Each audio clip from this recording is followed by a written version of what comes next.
Hello and welcome to News 9. I'm Nishchita, and first up, in a heart-wrenching story from Hassan, a 2-month-old baby's nose was bitten off by rats when the baby's lifeless body was kept in the hospital mortuary for post-mortem.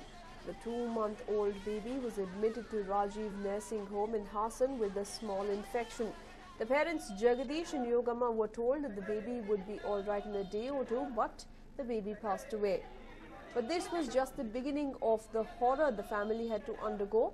The baby's body was taken to Hassan District Hospital for post-mortem, but to the family's complete shock, the baby's nose was bitten off by rodents in the hospital.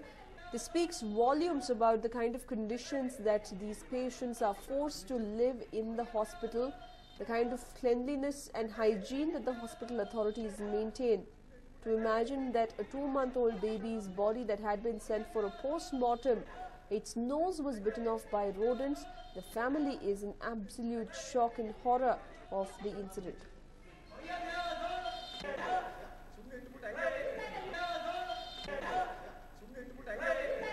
Well, the family had already been going through trauma, considering that they were told by doctors that the baby would be all right within a day or two, but unfortunately, the baby breathed its last.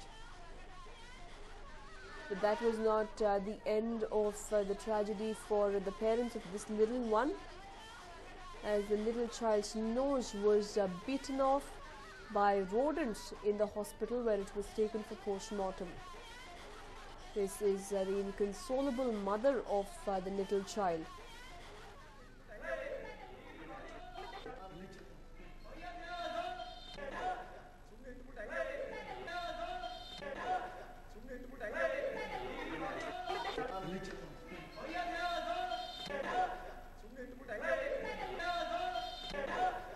The family members now demanding answers from the hospital authorities on the kind of treatment, the kind of facilities that are provided to the patients who come in. The level of hygiene is so low that a lifeless body of a baby was bitten off by rodents in the hospital, in the presence of officials inside the hospital. This is what happened. So we can imagine the level of hygiene, the level of maintenance in these government hospitals, especially outside the city limits. ಏನಂದ್ರು ಇದು ಯಾಕ್ರೆ ಹಾಕಿದ್ರು ಅನ್ನೋದಕ್ಕೆ ತೆಗಿರಿ ಅಂತ ಅಂದ ಅಲ್ಲಿರೋ ನರ್ಸ night ಡ್ಯೂಟಿಯರ್ ಏನಂದ್ರು doctor ತೆಗೆದ್ರೆ ಬೈತಾರೆ, ನಾರ್ಮಲ್ ಆಗಿತ್ತೆ ಮಗ, ಸುಮ್ಮನೆ ಹಾಕಿದೀವಿ ಇದ ಇರ್ಲಿ ಹಿಂಗೆಯಾ, ನಾರ್ಮಲ್ ಆಗಿತ್ತೆ, ಸುಮ್ಮನೆ ಯಾಕೆ ಎದುರುತ್ತೀಯ ಅಂತ ಅಂದ್ರು. ಅಲ್ಲಿ ನರ್ಸ್ಕೊಳ್ಳೆ ಹಂಗಂದ್ರು.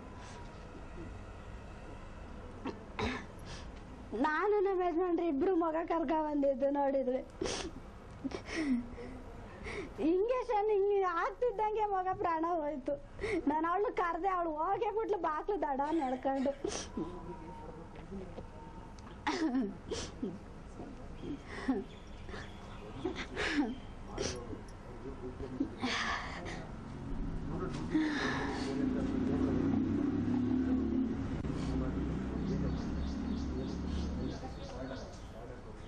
ಟ್ರೀಟ್ಮೆಂಟ್ ದಿನ ಡಾಕ್ಟ್ರ್ 5 ನಿಮಿಷನೂ ನಿಲ್ಲಲ್ಲ, ಯಾವ ಮಕ್ಳು ಅಷ್ಟೇಯ. ಡಾಕ್ಟ್ರ್ ಮುಟ್ಟಿ ಬರೀ ಆ ಸೆಸಕೋಪಲ್ಲಿ ನೋಡಿ ಹೋಗ್ತಾರ ಅಷ್ಟೇಯ. ಡಾಕ್ಟ್ರ್ ಚುಚ್ಚೋದಾಗ್ಲಿ ಒಂದ್ ಮಾಡೋದಲ್ಲಿ ಏನು ಮಾಡಲ್ಲ. ನರ್ಸ್ಗಳು ಚೀಟಿ, ನರ್ಸ್ ಇನ್ನೊಂದು ಹುಡುಗಿ ಬರ್ತಾಳೆ ಡಾಕ್ಟ್ರ್ ಜೊತೆ, ಆ ಹುಡುಗಿ ಬರೀತ್ತೆ, ಅಲ್ಲಿ ವಾರ್ಡಲ್ಲಿ ಇರ್ತಾರಲ್ಲ ನರ್ಸ್ಗಳು, ಅವ್ರಿಗೆ ಕೊಟ್ಟು ಹೋಯ್ತಾರೆ ಚೀಟಿ, ಅವ್ರ ತಂದು ನಮಗೆ ಕೊಡ್ತಾರೆ. ಡಾಕ್ಟ್ರ್ ಒಂದು ಮುಂದೆ ನಿಂತ್ಕೊಂಡು ಇಂಜೆಕ್ಷನ್ ಕೊಡ್ಸಲ್ಲ, ನೋಡೋದು ಇಲ್ಲ ಅಲ್ಲಿ. Well, the mother of the child going on to complain as to what exactly happened, how the doctors had assured her that all was well with her child, but within no time her child had breathed her last. But not just that, the way in which the body of the child was dealt with is also shocking, as in Hassan, where the body was kept in the Hassan District Hospital.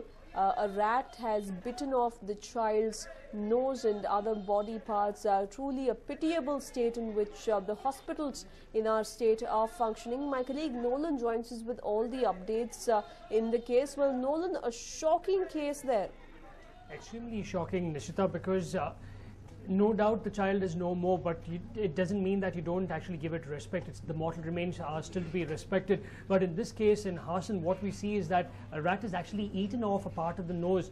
Now that is absolutely disrespect given there. It's like they really do not care for this little child, even though it's dead. Now again, another point that has to be looked into is the state of affairs in that particular mortuary, the Hassan District Hospital. How do they actually manage post-mortems? Where do they actually keep the bodies? Normally you're supposed to keep it in ice boxes. That is the rule. But over here it looks like they have just taken the child, kept it on the ground, and that's one of the reasons. Two, it's a district hospital. One can also talk about the hygiene over there. Now, if rats can actually bite a dead body, what will stop it from actually going and biting and infecting those people who are actually alive and being treated over there? Absolutely. In fact, it speaks volumes about the kind of conditions that these patients are forced to get themselves treated in, the level of maintenance, the level of hygiene at these hospitals.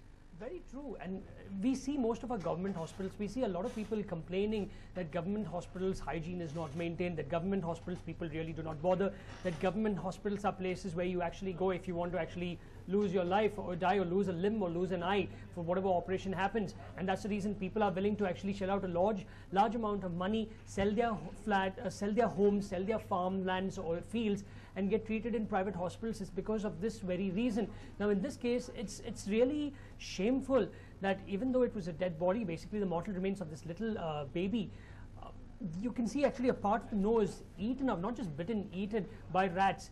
Again, how did this happen? When did this happen? Where did they keep the baby? I beg your pardon, where did they keep the body of this little baby? Was it kept in the ice boxes? Was it kept on the ground? Who was supervising this? How do they function over there? Entire thing has to be looked into now. It's not just, all right, fine, there are rats over there, we'll take care of the rats problem. No, that is not the issue. The issue over here is that the entire setup, right from the top, from the managing director over there or the person running the hospital, the district hospital, the mortuary, to the people working over there, to the doctors, everybody has to be taken to task in this matter. Right, and also what is the kind of explanation that is being given by the hospital authorities? Not only had they promised this particular woman that her baby would be fine, but her baby's dead body was also not fine. In fact, it was let out in the open to be bitten off by rodents. Now, Nishita, the baby was first taken to a Rajiv nursing home. That is where it was treated first. It was brought over there with a mild infection, and the doctors over there stated that in 2 to 3 days the baby should be fine, the infection should leave it. But unfortunately, it passed away. Now, then the body, the mortal remains of this little baby was shifted from the nursing home to the Hassan District Hospital. Now, that is where this is what happened, because the doctors wanted to conduct a post-mortem. Now, normally a post-mortem on a baby is conducted extremely fast, but in this case, we do not know why they delayed, and this is what has happened. Now, you can clearly see that people are actually protesting, but Nishita, their protesting will really not change anything. They've seen so many cases of negligence in government hospitals. One of the biggest cases that we saw in Bangalore was of Mariam Kausar, and that too happened in a government hospital. What happened ultimately? The doctors were suspended. What will happen over here? They'll just suspend them, but no changes, no organizational, the actual changes that are required will not take place, and that is the crux of the issue. If that is not done, all these protests and what all we are talking about really doesn't make any sense, because the government is, well, like what they call it, a buffalo hide or snake skinned. Right, absolutely. And also we understand that there is more to this particular case than just the baby's body being bitten off by rodents. Also the parents, the mother of this child has gone on to accuse how the doctor paid absolutely no attention to her child, and the doctor would not look into anything. It was just the nurses who were administering the drugs, and that's why they strongly suspect that it is a case of doctor negligence. Very true, Nishita. Again, if we can bring that to what happened on December 16, right here in Bengaluru with Mariam Kausar also, the doctor was not present. It was the junior doctors over there who were being told what to do by the doctor who was sitting at home. In fact, most of the government or the doctors working in government hospitals hardly ever go there. They have their private practices. So going to the government hospital would only be like, well, signing your attendance, what students in college do, so that you don't so that you're not supposed to pay a hefty fee in the end to get your hall ticket. That is what they do over here. They need their salary, so they make sure that they show their face there, they sign the register or whatever it is, then they head back. They have their private practices from where they make or mint their money. So what really happens for all those poor people over there? It's the junior doctors who are basically, if I could call it, experimenting on all these people.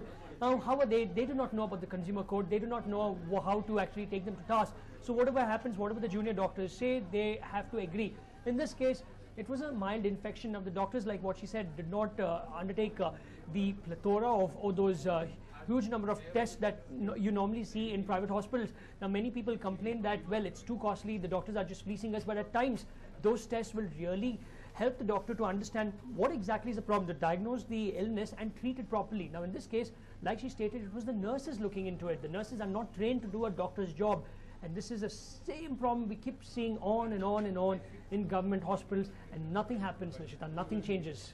Right, Nolan, and also we understand that the angry family members as well as relatives of this little one are staging a protest, even as the parents are unable to come to terms with this horrific tragedy. What is the kind of action that we can expect against the doctors, Nolan?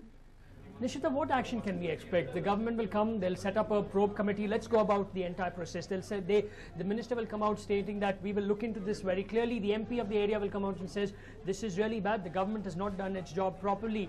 Two, they'll set up a probe committee, the committee will look into the inquiry committee, they suspend the doctors, that's it, over, case closed, everyone forgets about it, the doctors come back, everyone's happy. Things go about once more how it is, and thereafter we have to wait and see till another case actually comes to light. So many cases, it's not the first case, there will be many cases coming to light, but unfortunately they're not there out in the open, so we really do not know what's happening. Unfortunately, right, Nolan, stay with us. We'll come back to you. Well, we have the Health Minister, Mr. UT Khadar, joining us over the phone line. Mr. UT Khadar, such a horrific incident coming in from Hassan. The dead body of a baby was bitten off by rodents. Hello? Mr. UT Khadar, if you can hear us, from Hassan, there has been... It's not very clear. Can you hear us now, Mr. Khadar? Yeah, tell me. From Hassan, there is a story reported where a little child's dead body was bitten off by a rodent. What is the kind of action the government will take against this district hospital? Yesterday night when I got the news that something happened at taken the report, I came to the private hospital. The problem was there, the postmortem was going on. And after that, I did not get any such comment what has happened over there. And I told the person, the people of the family to give a complaint to the DHO. Okay. Hello? Okay. Yeah, once I get a report, once if I get a complaint, we'll take necessary action of those people. This for sure. Right, Mr. UT Khadar, this raises questions on the maintenance of government hospitals. This happened in the Hassan District Hospital. Yeah, Hassan District Hospital comes from medical college. It's not under me. Okay. You should medical education. The minister is there. So I can't. The problem is that I can't any action against them because under it come. I'll recommend. I'll the medical education minister. So it doesn't come under the health ministry, is it? No, yeah. It comes on medical education minister. Main all district hospitals. Okay. Where medical college is there, but as a minister from the as the minister from the state government, Mr. Khadar, what is the kind of action you would initiate against this hospital? If I get a complaint from the party, immediately I put a word to our medical education minister and we'll see that necessary action is taken against those people. Right, Mr. Khadar, and also will there be any sort of a communication to the parents of this family, this child? Yeah, yesterday only I have sent a person from my area, from our worker, Congress worker, has immediately gone there and they told them any help is needed, they have communicated. Mr. Khadar, apart from Hassan District Hospital, the level of hygiene in any government hospital, is it a cause of concern as per the government? The government is trying its level best to maintain the hygiene, but you know the problem, when a lot of people comes and all type of people comes and there's no restrictions in the government hospital, and even they restrict the people spit wherever they want, throw the waste paper wherever they want, throw the coconut. So it is not only the department, it is the people concerned also should be involved in there, and both should take part. Each should know their responsibility. We shouldn't spit everywhere. You go to government hospital everywhere, red on the paint. When we ask them, we paint, what people come and spit on the door only.